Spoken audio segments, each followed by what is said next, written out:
Everyone. This is Soleth Rowan. I'm one of the pilots for Kazon Coalition, and today I'm going to do a class on the introduction to null security.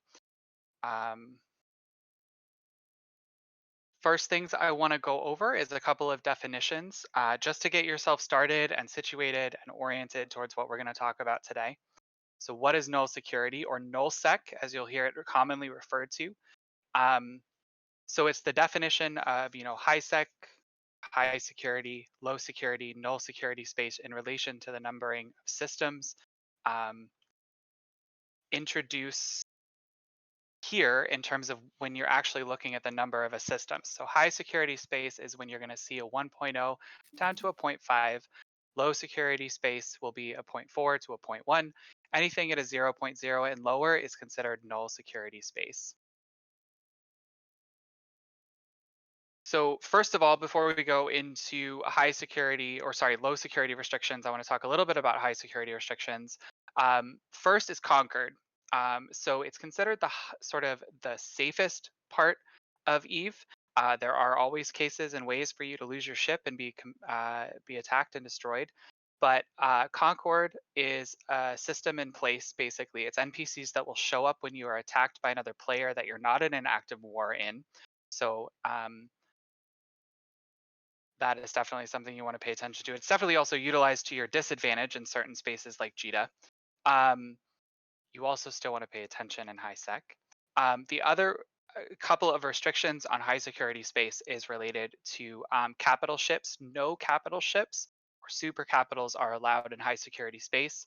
And the other piece that's restricted is no warp bubbles, disruptors are allowed within that space. Moving into low security restrictions, there are a couple of restrictions, but they're a little bit different. First of all, Concord moves away. Concord does not save you when you're in low security and you're attacked by another player. One of the other restrictions that you're going to go ahead and see is that while you can build carriers and dreads, which are called traditional capital ships, within low security space, you're actually not able to produce super capital ships or super carriers, or titans in this case. You still cannot use warp disruptor bubbles. And even though Concord does not exist, as you attack other players within low security space, your security status, which is effective, which can affect your standing in high security, is affected by your combat against other players within low security space. Null security restrictions. The short answer is there are none. So warp disruptor bubbles are allowed, super carriers and carriers are allowed, and titans and capitals are allowed.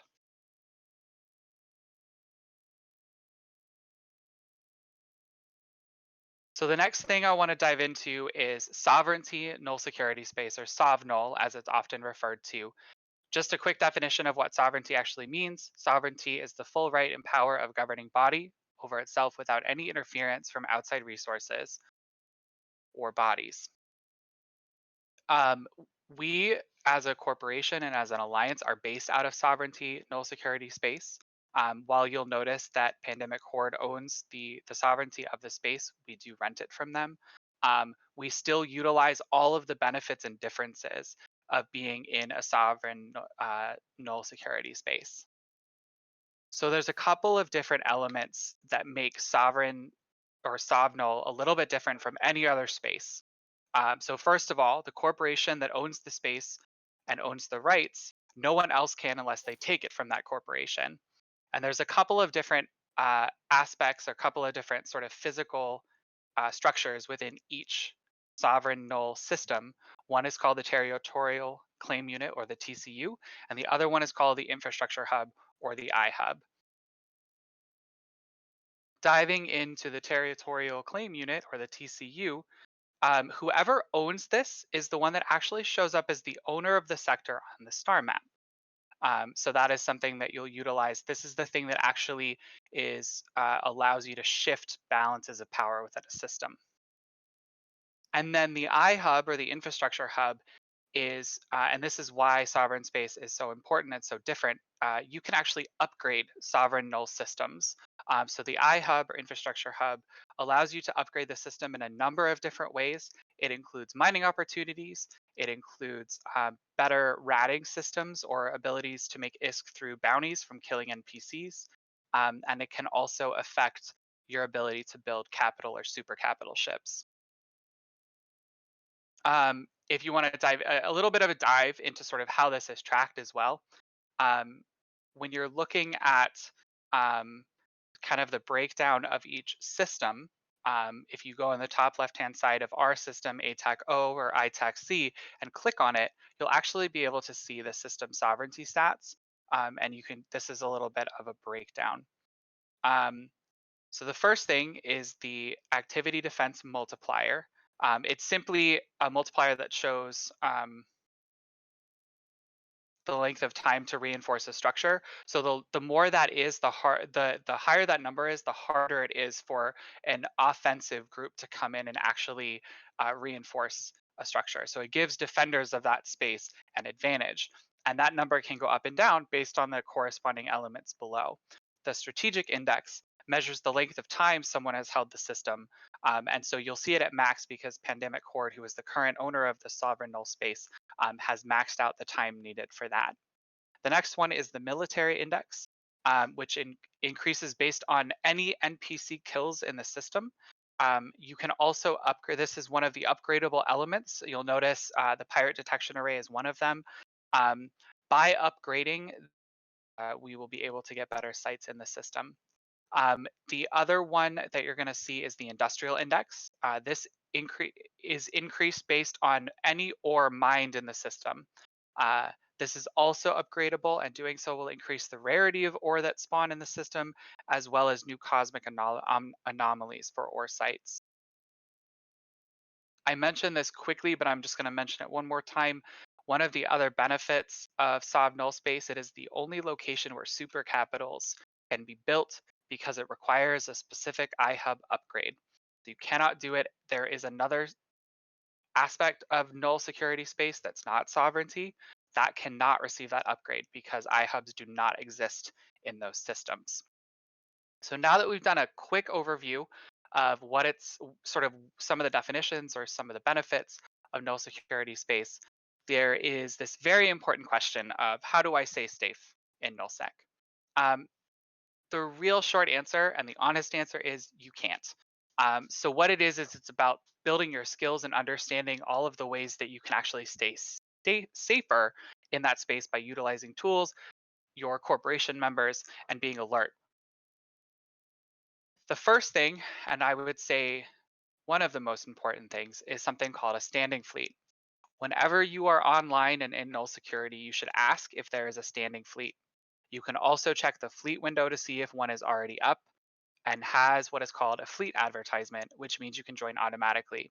So if you see the name Darth Crowder on the screen, if you right click on that, it will allow you to join the fleet and you'll join automatically. So why is being in a standing fleet or a fleet in general important? So, first of all, if you get in trouble, be it because other players have warped in on you and you require assistance, or you are a miner and rats have entered your belt and you would need a little help clearing them out so that you're able to continue mining, or the cosmic site just got a little bit too difficult. Um, if you are in a fleet with someone else, you can actually right click on them and warp to them from the fleet window. It shortens the amount of time that it takes for someone to respond to something that is happening to you. Unlike if you're not in a fleet, that type of warping is much more complicated. The other element of being in fleets is something that you'll start to see if you're joining in larger fleets with capital ships. For example, if you're going on mining operations and you see a large command ship like an Orca or a Rorqual, are these things called command bonuses.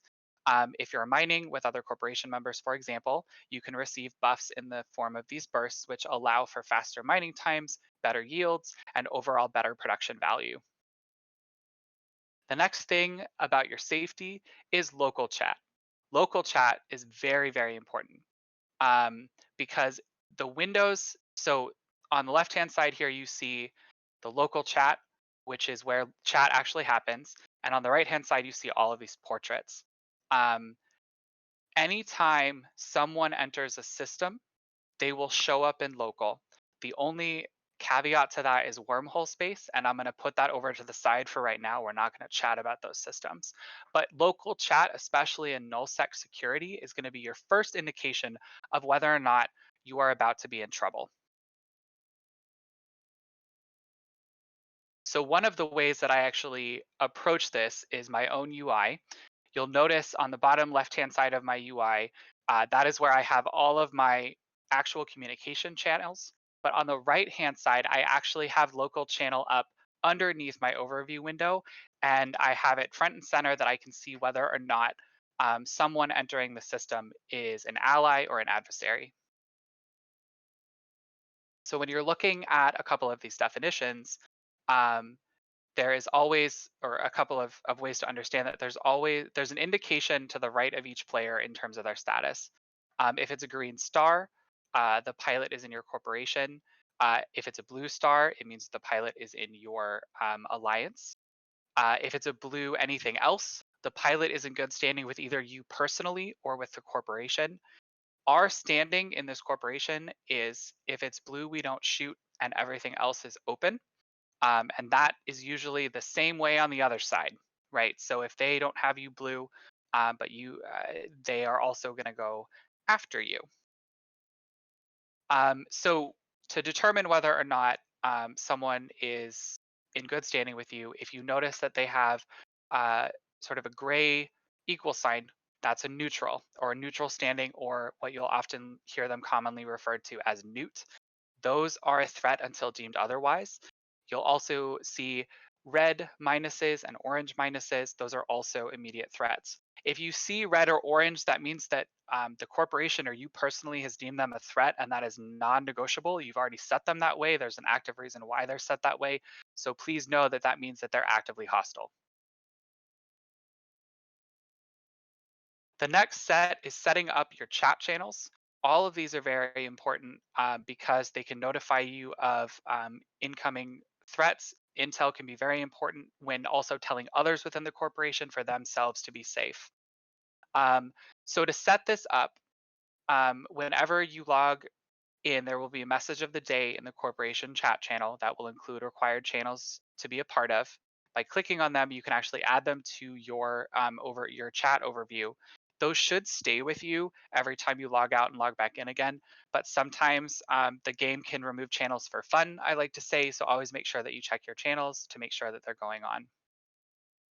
The one that's right here, Kazon Intel channel, this is what I like to call and consider an emergency channel that should be used to notify the corporation of any threats that have entered our system or any information that you have learned from other folks in our surrounding systems that can tell us we are about to see hostiles within our system. The other piece before I dive into docking up is looking at the Kazon Comms Relay.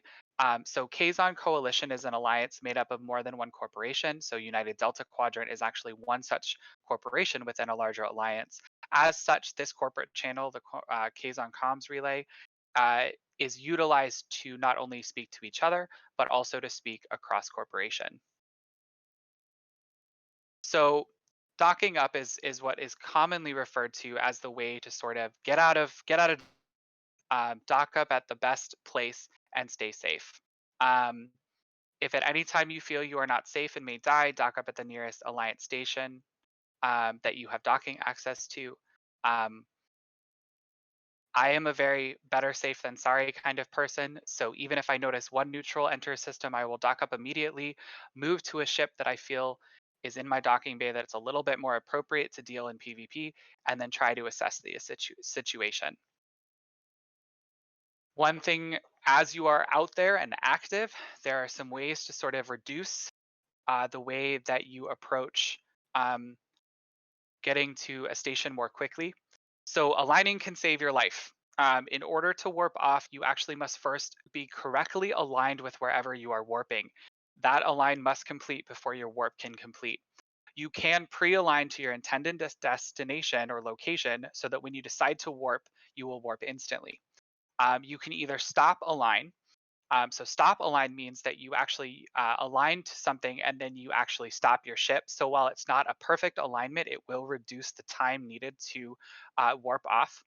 Um, this is one of the situations where if you're mining right and you're going to max out the range between the rock that you're mining and moving off into the distance, you may decide to stop align so that you can stay in range to continue mining. The other way that you can approach mining is you can actually align and set your current speed to something as slow as possible. So the way to do that is in your central hub in the circle. At the bottom of that, you're going to see a little sort of area that says your meters per second of what you're going. And if you click anywhere on there, it can set your meters per second and slow your ship down. So while you're aligning, if you don't actually want to go very fast out of where you are located, you can actually align and set your speed to something very slow, for example, 7.6 meters per second, which is still going to continue on that align and make for a faster align time, but it's also not going to make you move very quickly.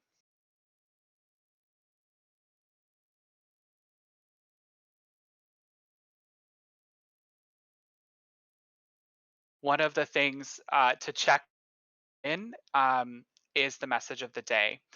So I know mentioned the message of the day already, or different messages within our corporation channels, but these do change daily. These do move around. So every time you're sort of reading it, making sure that's where our updates are going to be, or updates that are going to be important. So if you notice right here, it says ratting and mining status is now red. Red status means if you are mining and ratting, we are probably not in a position to go out and help save your ship um, if something should happen.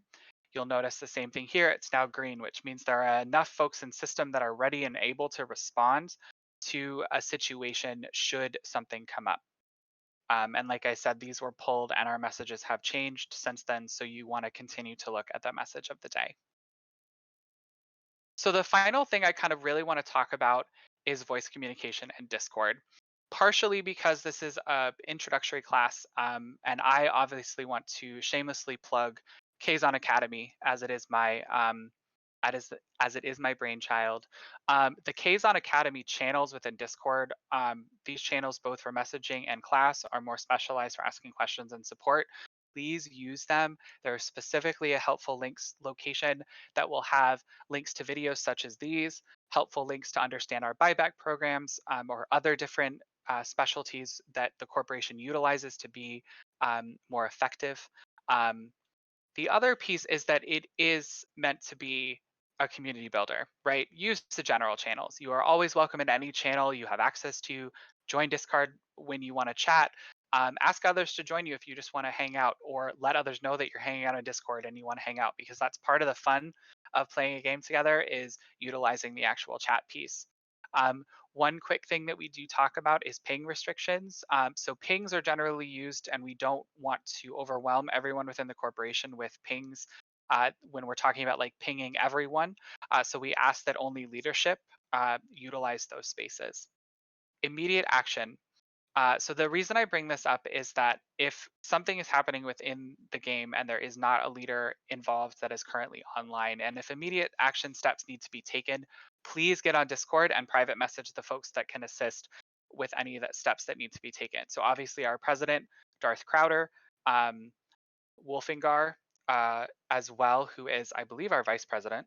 And then myself, Soleth Rowan, and even, or you can just ask who do I need to connect to make sure that they have this intel, and anyone online is also able to assist that. But please know that you can ping us in our direct messages so that we can assist with any ongoing hostilities or anything changing within the game environment that needs immediate attention. The final thing I want to quickly mention, and while we are going over fleets today, it is highly likely that you will enjoy and engage in roaming gang fleets or mining fleets throughout your time with us before we go into a little bit more detail in another video or another class. So I want to quickly mention a couple pieces of etiquette when you're in fleets on Discord. Voice comms are generally restricted to necessary commands only. A fleet commander, which is responsible for the entire action and operation handling, orders are always to be followed. So they're not suggestions, they are things to be acted upon. Um, things to remember that this is a game, so you could die, but it's just a ship. So if you are being targeted, Stay calm. Do not broadcast that over comms channel because there are ways to demonstrate and utilize that you need assistance in game. And we'll of course go over that in a later class. And then this one, I think it just is very important for me. But remember, your ship is not your character, and we can always make new ones. So even at the end of the day, if you have to sacrifice a ship in a fleet and you're angry about it, I get that. Trust me. Um, but just remember that we can always build new ones. All right. So fleet up and fight for what's yours. So at this point, I'm going to go ahead and entertain any questions from the folks that are watching this class.